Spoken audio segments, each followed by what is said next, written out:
1절에서 18절까지, 이사야서 23장 1절에서 18절, 우리 그 가운데 1절부터 7절까지 말씀만 우리 한 절씩 교독하겠습니다. 두로에 관한 경고라. 다시세의 배들아, 너희는 슬피 부르짖을지어다. 두로가 황무하여 집이 없고 들어갈 곳도 없으며 이 소식이 기띔 땅에서부터 그들에게 전파되었습니다.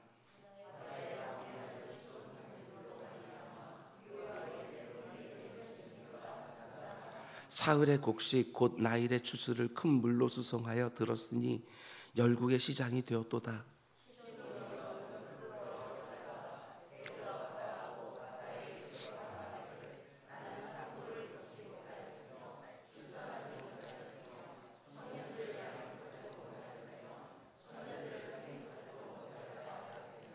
그 소식이 애굽에 이르면 그들이 두로의 소식으로 말미암아 고통받으리로다.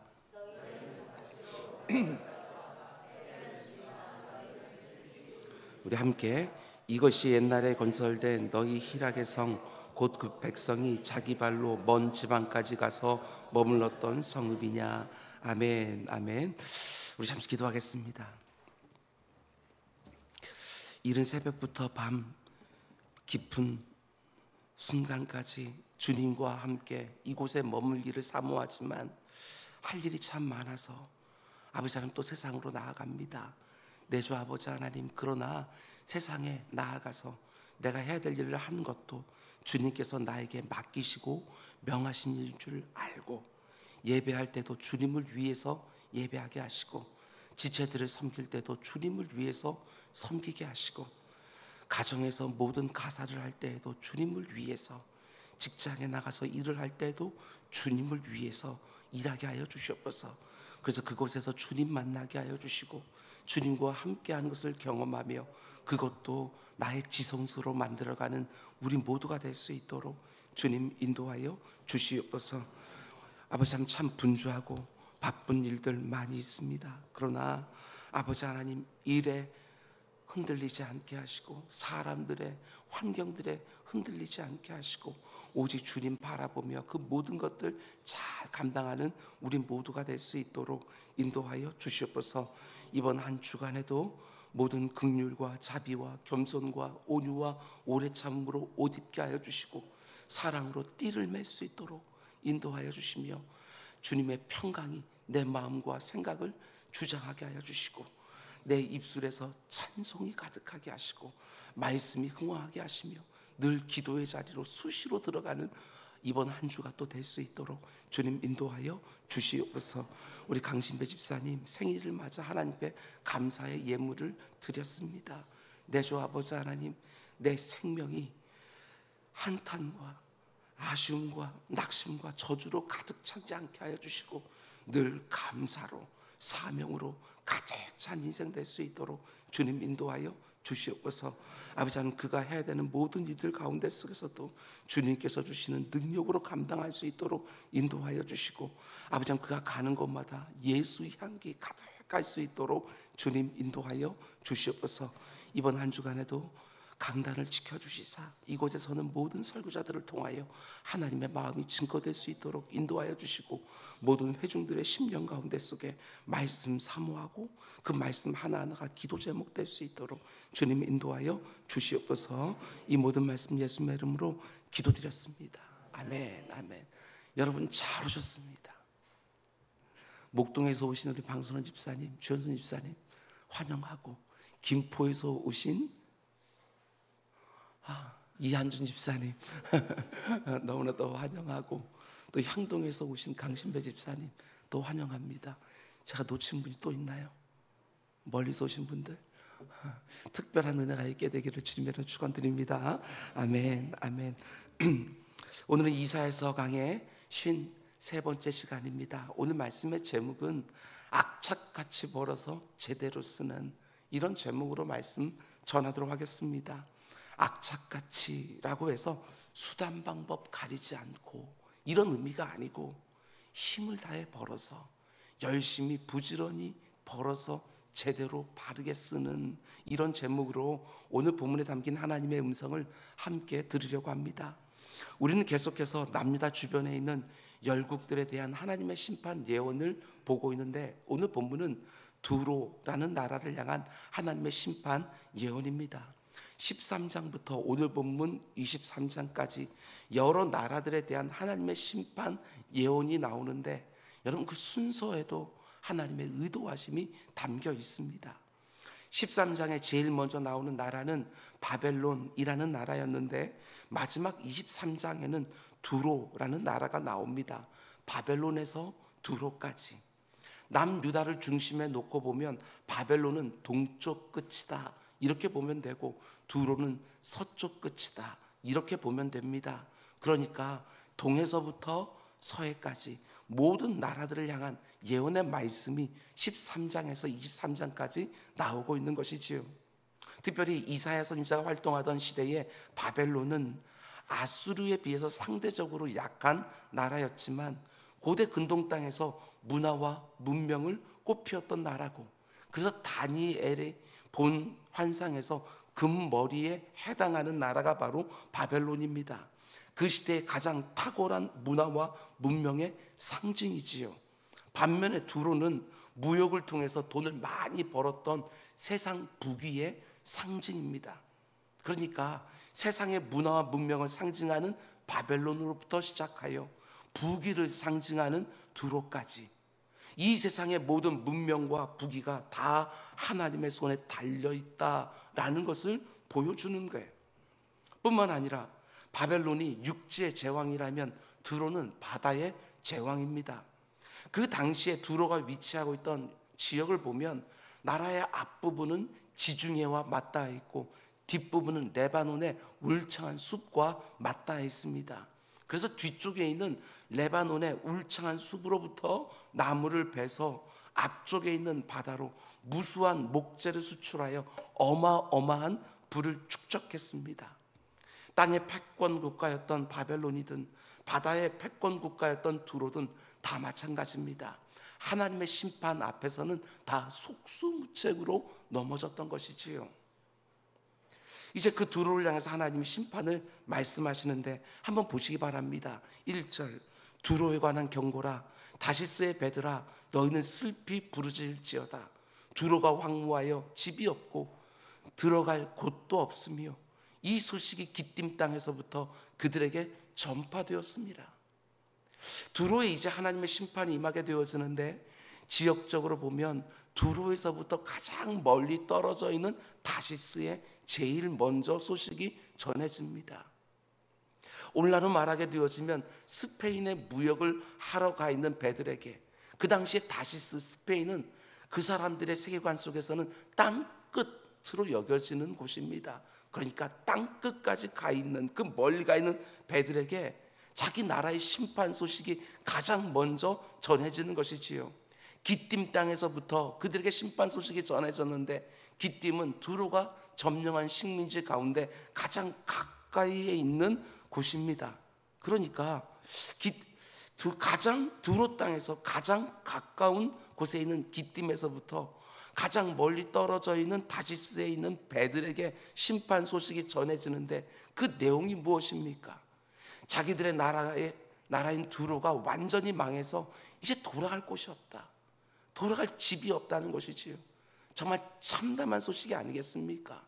집에 돌아갈 생각만 하고 그렇게 먼 땅끝까지 와 있는데 나라가 망해서 돌아갈 곳이 없는 것이지요.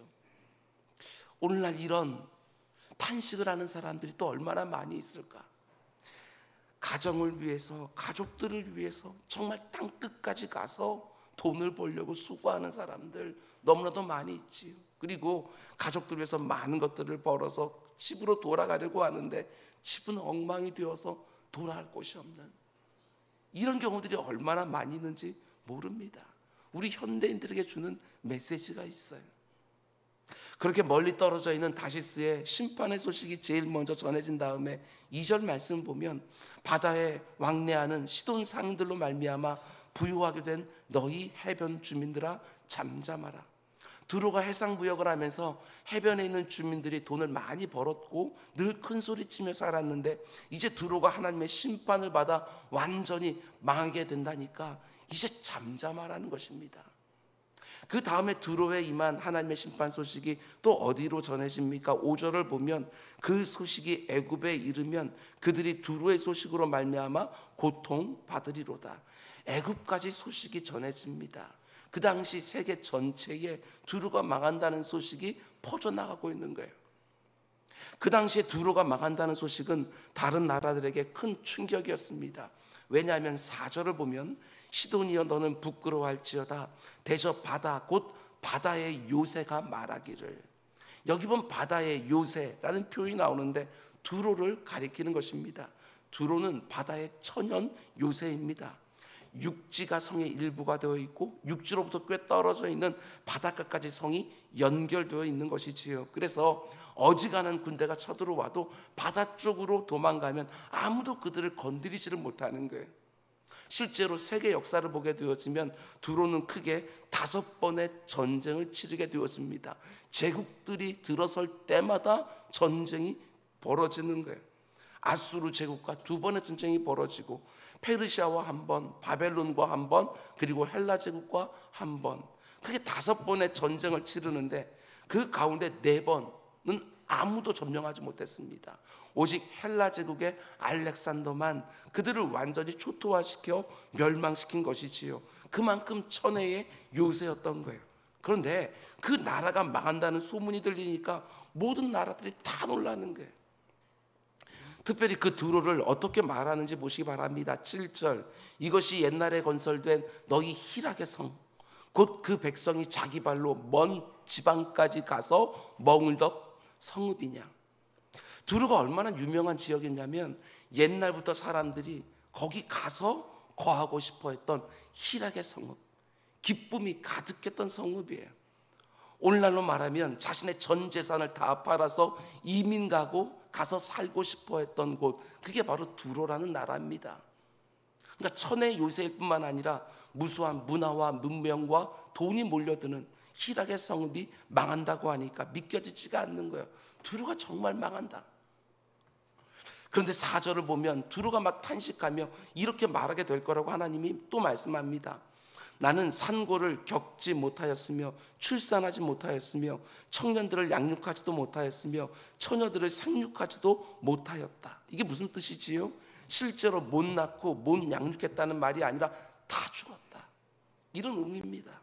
낳기는 했지만 양육하긴 했지만 다 죽어서 아무도 없는 거지요. 그 정도로 두로가 완전히 망하게 될 거라고 심판을 예고하고 있는 거예요. 그런데 그 소식을 들은 애굽이 어떻게 하게 될 거라고 말씀합니까? 5절 말씀을 다시 보면 그 소식이 애굽에 이르면 그들이 두로의 소식으로 말미암아 고통받으리로다. 두로가 망한다고 하니까 애굽도 함께 고통하면서 슬퍼하는 거예요. 왜 이런 모습을 보입니까? 두로로부터 나무를 사오고 자기들의 곡식을 팔았던 엄청난 무역의 대상이었는데 두로가 망하니까 애굽의 경제도 이제 큰일 나게 생긴 거예요. 거기다가 두로가 망했다는 것은 새로운 패권 국가가 등장했다는 말 아니겠습니까? 그 막강한 두로가 망하면 자기들도 이제 어떻게 될지를 모르는 것이지요. 애굽의 안보에도 문제가 생기는 거예요. 그래서 부르짖으면서 고통하고 있는 것입니다. 그리고 이제 이어지는 구절을 보면 이런 내용들이 나옵니다. 이런 일을 누가 하는가? 그리고 이런 일이 왜 일어나는가? 두로가 누구에서 망합니까? 아수르가 너무 강해서 망하는 게 아닙니다.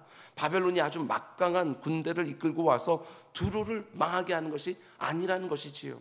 8절과 9절 멸류관을 씌우던 자여 그 상인들은 고관들이요 그 무역상들은 세상에 존귀한 자들이었던 두로에 대하여 누가 이 일을 정하였느냐? 만군의 여호와께서 그것을 정하신 것이라. 누가 두로를 망하게 합니까? 여호와께서 하시는 일이다. 이제 멸망하기 직전인 남유다 땅에 한 선지자가 나타나서 너무나 강력해 보이고 부강한, 그래서 절대로 망하지 않을 것 같은 두로를 향하여 두로가 망할 것이다, 하나님이 망하게 하실 것이다, 이렇게 말했을 때 온 세계 사람들이 다 웃지 않았겠습니까? 그런데도 이사야 선지자는 분명하게 믿은 것이지요. 그래서 자기가 들은 대로 지금 선포하고 있는 거예요. 하나님께서 온 세상을 다스리고 계신다. 여호와 하나님은 이스라엘 땅의 하나님만이 아니라 온 열방과 온 민족의 왕이시다. 그러니까 이사야 선지자는 두루가 망할 거라는 하나님의 말씀을 틀림없이 믿은 거예요. 여러분과 저도 믿어야 됩니다. 하나님의 말씀은 그대로 되리라고 여러분과 저도 믿어야 됩니다. 교회 안에서만이 아니라 내가 살아가는 모든 일상 가운데 하나님의 말씀은 반드시 이루어진다. 이걸 우리는 믿고 선포하며 살아가는 거예요. 이 세상에 일어나는 모든 일들이 원인이 있고 결과가 있어서 인과론에 따라 움직여지는 것 같지만 그렇지 않습니다. 내가 열심히 부지런히 살기만 하면 내가 원하는 대로 거둘 수 있는 것이 절대로 아닙니다. 하나님이 허락하시는 일들만 일어나는 것이지요. 하늘에 나는 참새 한 마리도 하나님이 허락하지 않으시면 떨어지지 않는다고 성경이 분명하게 말하고 있는데, 참새와 비교도 안 되는 훨씬 더 존귀한 내 인생에 일어나는 이런저런 문제들 안에서 왜 하나님의 뜻이 적용되지 않겠냐고요. 내 삶에 일어나는 이런저런 문제들 안에 하나님이 나에게 하실 말씀이 있다. 이렇게 보면 틀림이 없어요. 요즘 내게 일어나는 모든 일들 가운데 속에 하나님이 그 일로 나에게 하시는 말씀이 있다. 이렇게 우리는 믿고 기도의 자리, 말씀의 자리에 들어가서 귀를 기울이는 거예요. 그게 성도들이 이 땅을 살아가는 방식이지요. 근데 왜 하나님이 두루를 망하게 하십니까? 9절 말씀을 다시 보면 만군의 여호와께서 그것을 정하신 것이라 모든 누리던 영화를 욕되게 하시며 세상의 모든 교만하던 자가 멸시를 받게 하려 하심이라. 교만한 자를 심판하여 멸시를 받도록 하나님이 이 모든 일을 계획하셨다는 것입니다. 우리가 앞에서부터 거듭거듭 보았던 것처럼 하나님이 제일 싫어하는 것, 그게 바로 교만 아닙니까? 두로라는 나라가 해상 무역을 통해서 엄청난 돈을 모으기 시작했지만 그것으로 그들은 만족하지 않았습니다. 돈의 특징이라는 게 정말 그렇지 않습니까? 참 이상하게도 조금만 더입니다.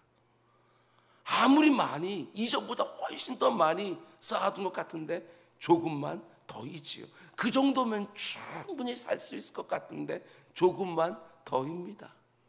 어머니 모태에서 나올 때부터 모든 죄인들 안에 탐욕이란 게 들어있어서 절대로 만족하지 않습니다.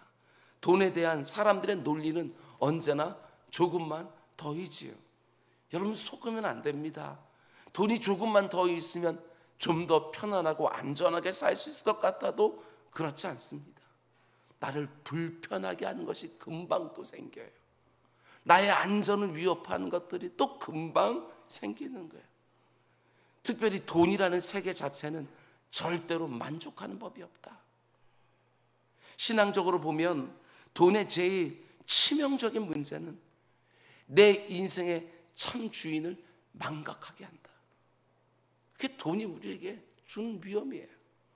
돈이 가져다주는 부요와 횡락과 편리 때문에 참 주인을 잊어버리고 교만에 빠지기가 쉽습니다.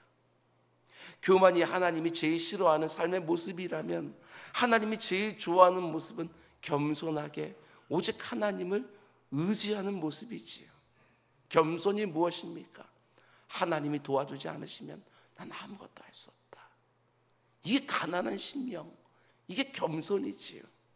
하나님을 믿고 의지하는 모습, 하나님은 그걸 너무나도 기뻐하시는 거예요. 왜 가난한 심령을 하나님은 복되다고 하시고 천국이 저희 것이라고 얘기할까? 하나님께 다 의탁되어 있으니까 그곳에 천국이 이루어지는 거예요.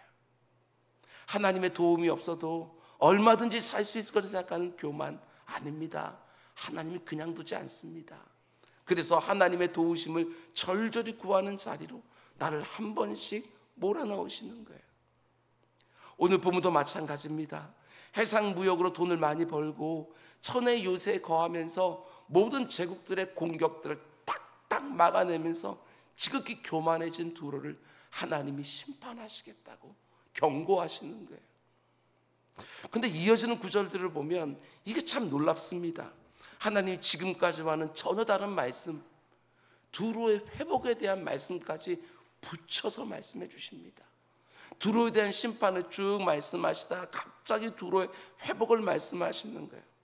우리가 지금까지 참 많은 나라들의 심판에 대한 말씀을 함께 보았는데 참 많은 경우에 하나님의 마지막 말씀은 심판이 아니라 회복이었습니다. 그게 하나님의 본심인 거예요. 심판하는 것이 하나님의 마음이 아니라 그들이 돌이켜 다시 돌아와서 사는 거, 그게 하나님의 본심이라는 거, 우리는 계속 13장에서부터 오늘 본문까지 보고 있는 거예요. 심판에 대한 말씀을 쭉 하시다가 두로의 회복에 대해서 다시 말씀하기 시작하시는 거예요. 70년 정도의 시간이 지나면 남유다 백성들과 마찬가지로 두로 역시 회복이 되는데, 오늘 본문에서요 해석이 참 어려운 부분이 하나 있습니다. 17절과 18절 말씀인데 여러분도 금방 찾을 수 있을 거예요. 70년이 찬 후에 여호와께서 두로를 돌보시리니 그가 다시 값을 받고 지면에 있는 열방과 음란을 행할 것이며 그 무역한 것과 이익을 거룩히 여호와께 돌리고 간직하거나 쌓아두지 아니하리니 그 무역한 것이 여호와 앞에 사는 자가 배불리 먹을 양식 잘 입을 옷감이 되리라. 여기 보면 17절에 음란, 18절에 거룩, 전혀 어울리지 않는 단어가 두루에 다 해당돼서 나오고 있는 거예요. 이걸 어떻게 해석해야 되느냐? 70년이 지나면 두루가 회복이 되어지는데 회복되어서 무슨 일을 한다고 말을 합니까? 다시 값을 받고 지면에 있는 열방과 음란을 행할 것이다. 돈을 받고 음란을 행한다. 근데 그렇게 받은 돈을 가지고 뭘 한다고 말합니까? 하나님께 돌리고 간직하거나 쌓아두지 않는다. 두루가 회복되자마자 다시 열방과 관음을 행하면서 돈을 벌지만 그 번 돈을 옛날처럼 자기를 위해서 쌓아놓지는 않고 하나님께 돌린다는 거예요. 이걸 어떻게 해석해야 되는가? 하나님이 그런 예물을 과연 기뻐하신다는 말인가? 여기서 음란을 행하고 할 때 이 음란은요 비유적인 표현이겠지요. 비유적인 표현. 한 사람이 아니라 한 나라를 말하는 것이니까 분명히 비유적인 표현이라고 봐야 될 거예요. 이런 의미입니다. 원래부터 두로 백성들은 돈이 되기만 하면 뭐든지 다 하는 백성들이에요. 돈을 벌 수만 있으면 그 어떤 일도 뭐든지 다 하는 사람들이에요. 그런 두로 사람들의 행위를 음란이라고 비유적으로 말하는 것이지요. 나라가 회복되고 나니까 예전처럼 악착같이 돈을 벌기 시작하는데 달라진 게 무엇입니까? 옛날처럼 자기를 위해서 쌓아두지는 않아요. 돈과 관련된 성경의 가장 중요한 권면은 쌓아두지 말고 선한 일에 쓰라. 이거 아니겠습니까? 적절한 곳에 제대로 쓰라. 돈을 어떻게 버느냐 하는 것도 너무나 중요한 주제이지만 동시에 그렇게 번 돈을 어떻게 쓰느냐 하는 것도 중요한 주제 아니겠습니까? 선한 일에 돈을 잘 쓰는 것이 하나님이 이 땅을 복되게 하고 사람을 복되게 하는 너무나 중요한 통로 중에 하나가 되어진다. 내 손에 쥐어진 것을 보면서 조금만 더 하지 않고 자족할 줄을 알고 하나님이 주신 것을 일정한 정도로 흘려보내고 나누는 일은 너무너무 귀한 거예요. 감리교회 창시자인 존 웨슬레가요 설교 중에 이런 말을 한 것이 지금까지 기록에 남아서 전해집니다. 할 수 있는 한 많이 벌어라. 그러나 잊지 말아야 될 것이 있다. 네가 나중에 하나님의 심판대 앞에 섰을 때에 그분이 분명히 이렇게 물으실 것이다. 너는 내가 너의 손에 맡긴 재물들을 어떻게 사용하였느냐? 너는 먼저 네 자신과 네 가족의 적절한 필요를 위해 공급하고 그 다음으로 남은 수입은 가난한 사람들에게 나누어 줌으로 내가 돌려받겠다고 한 내 약속을 지켰느냐? 존 웨슬리의 설교예요. 너의 가족들과 너의 필요를 위하여 적절한 분량을 사용하고 남은 너의 소득을 가지고 그것을 가난한 사람들에게 잘 흘려보내서 내가 너에게 돌려받겠다고 한 그 약속을 신실히 이행했느냐? 반드시 물을 거라고 이렇게 존 웨슬리가 말하는 거예요. 회복된 두로의 가장 큰 변화 중에 하나는 돈을 사용하는 방법의 변화였습니다. 그렇습니다. 우리 신앙의 진정성은 절대로 우리의 논리나 말에 있는 것이 아니라 우리의 삶에 있는데, 이 세상이 그렇게 쌓아놓고 싶어하는 돈을 내가 어떻게 사용하고 있는가 하는 것은 너무나도 중요하지요. 저는 이런 생각이 이분에 들었습니다. 두로 사람들이 하나님의 심판을 통해서 정말 제대로 배웠구나. 천혜의 지형적인 위치를 가지고 해상무역을 통하여 엄청난 돈을 벌어서 쌓아놓았지만 하나님이 후 하고 부르니까 정말 꿈같이 다 사라져버린 거예요. 아무리 많은 돈을 쌓아놓아도 우리가 안전한 게 아니구나. 그거 심판을 통해서 배운 거예요. 그리고 나라가 회복되었을 때 다시 옛날의 모습으로 돌아가지 않습니다. 돈을 악착같이 번다는 것은 똑같은데 그 번 돈을 하나님을 위해서, 이웃들을 위해서 쓰고 있는 거예요. 물론 온전하다고 말하는 건 아닙니다. 돈을 버는 모습도 하나님 보실 때 온전한 자리까지 나아가야 되는 것이지요. 그러나 틀림없는 사실은 변하고 있다는 거예요. 심각한 어려움 속에 있다가 하나님의 은혜로 여러분 그 어려움에서 구원 받으셨습니까? 예전의 모습 그대로 돌아가면 절대로 안 됩니다. 어떤 모습이든지 그것을 통해서 배운 게 있어야 되는 거예요. 그리 하나님의 뜻이, 그 고난을, 그 어려움을 허락하신 하나님의 뜻이 나에게 이루어지게 되어지는 거예요. 돈을 많이 잃어버렸다가 이제 좀 회복이 되고 있습니까? 예전과 똑같이 돈을 사용하면 절대로 안 되는 거예요. 예전의 모습으로 그대로 돌아가면 그 고난을 통해서 배운 게 정말 하나도 없습니다. 내 앞에 있는 문제 하나하나가 해결되는 것으로 기뻐하고 즐거워하면서 그냥 끝내버리는 것이 아니라 그 문제를 가지고 내 안에 하나님이 가증스럽게 여긴 것들을 끊어내고 더 좋은 것들로 채워주기를 원하는 하나님의 마음을 알고 하나님이 원하시는 모습으로 하나하나 바뀌어가는 우리 모두가 꼭 될 수 있기를 주님의 이름으로 축원드립니다. 기도하겠습니다. 사랑의 주님, 우리는 얼마나 어리석은지 당장의 눈앞에 있는 그 어려움만 해결되기를 원하고 그 어려움을 통하여 나에게 뭘 말씀하시는지 그것에 귀를 기울이지 않을 때가 얼마나 많은지, 단지 살려달라고, 단지 건져달라고, 넘어가게 해달라고만 기도하지 그 가운데 속에 내가 어떻게 변해야 될지 그것들을 제대로 묵상하지 못할 때가 얼마나 많은지 모릅니다. 내 주 아버지 하나님, 우리 인생 가운데 속에 이런저런 어려움들 참 많이 있지만 그 어려움들 하나하나를 통하여 하나님의 본심을 우리가 묵상할 수 있게 하여 주시고 그 가운데 하나님의 원하시는 대로 잘 빚어져가는 우리 모두가 될 수 있도록 인도하여 주시옵소서. 이번 한 주간도 참 많은 일들이 있겠지만 그 모든 일을 다 사용하여 예수 그리스도를 쏙 빼닮은 사람으로 만들어내길 원하시는 하나님의 의도하심이 다 이루어지는 또 한 주간 될 수 있도록 인도하여 주시옵소서. 이 모든 말씀 예수님의 이름으로 기도드렸습니다. 아멘. 너희는 이렇게 기도하라.